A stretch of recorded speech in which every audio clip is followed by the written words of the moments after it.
Welcome to week 5 of the Webster Arts Summer Art Camp. This week in your kits, you're going to be getting the Sun Art paper kit. In this packet, you get a sheet of acrylic.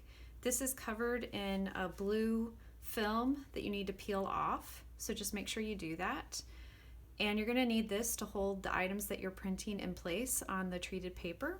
There are treated sheets of paper in here, and this black vinyl basically protects the paper from UV light.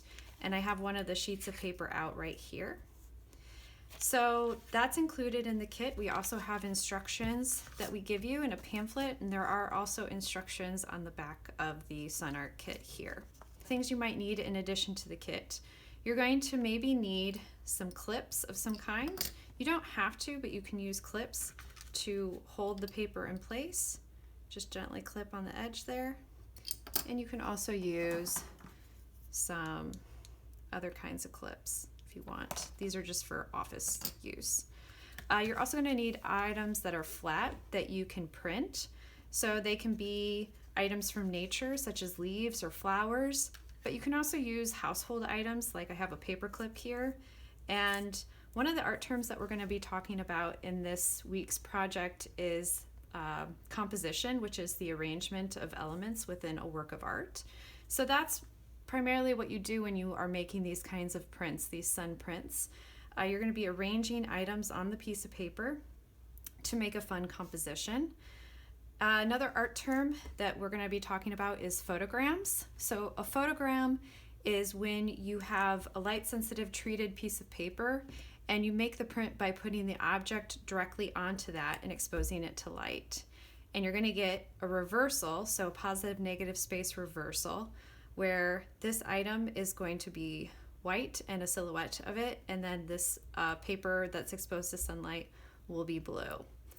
And finally, I want to talk about some other ways to describe the sun art process.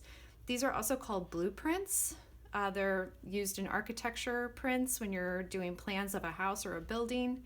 It's the same process where you use UV light to make the prints.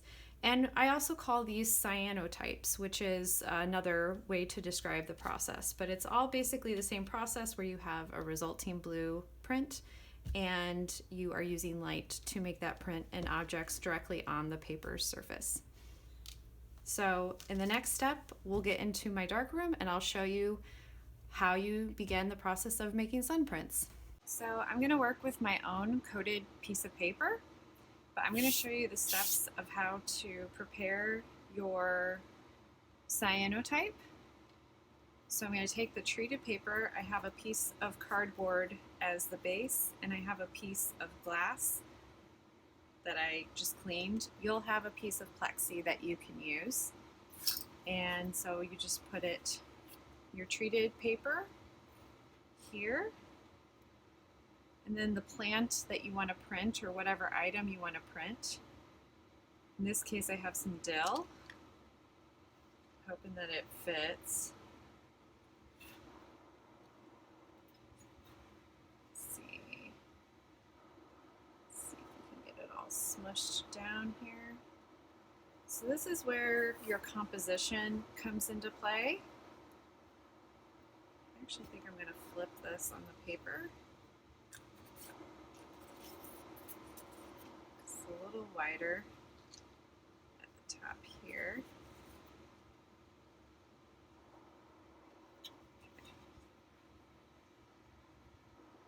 You can smush it down.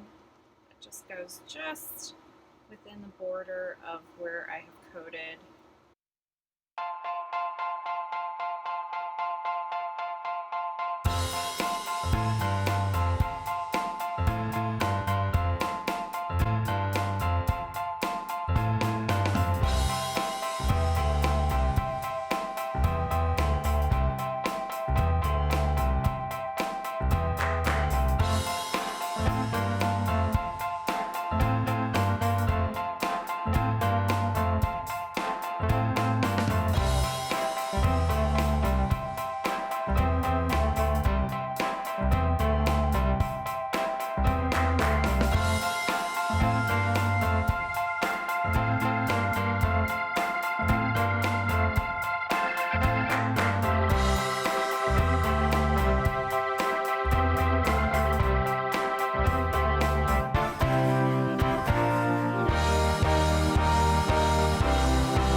This is the coated paper sitting in direct sunlight.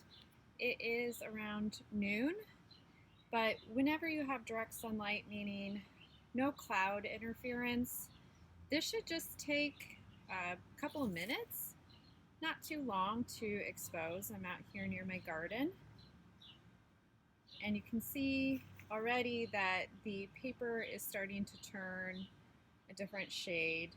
In this case, it's kind of a darker green, but it also kind of goes gray with the Sunprint kit that you have.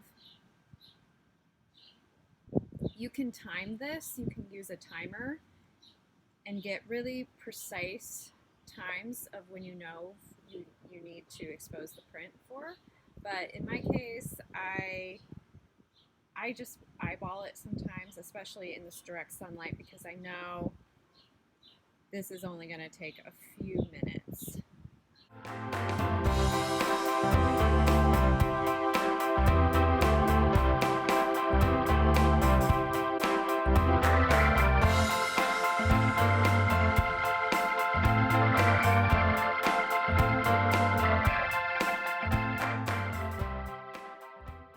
This is what it looks like once it's been exposed. And we're going to fix the image simply by putting it in water. I have a tray full of water. You don't have to have a setup quite like this though. You can just rinse it in the sink. You could use a hose if you really want. So you could continue to just be outside for this art process, making sun prints, also known as cyanotypes.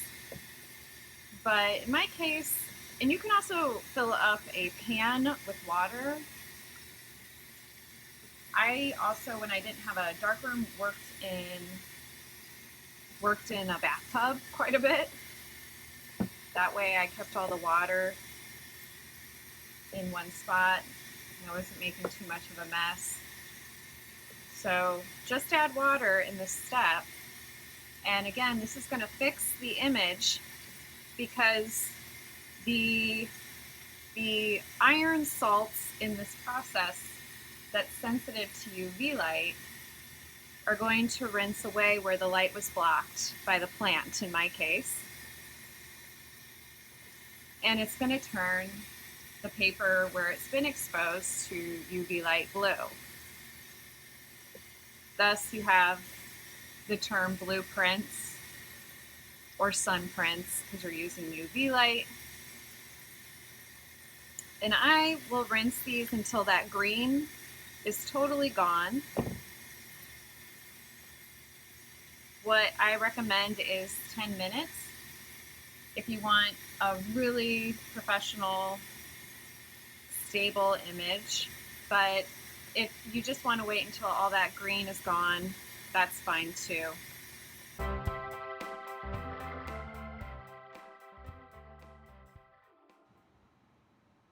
Okay, so I took the print out of the tray and I have it hanging from just a piece of string in my basement, and I use wooden clothespins to let it hang dry. I have a little towel here to catch the drips.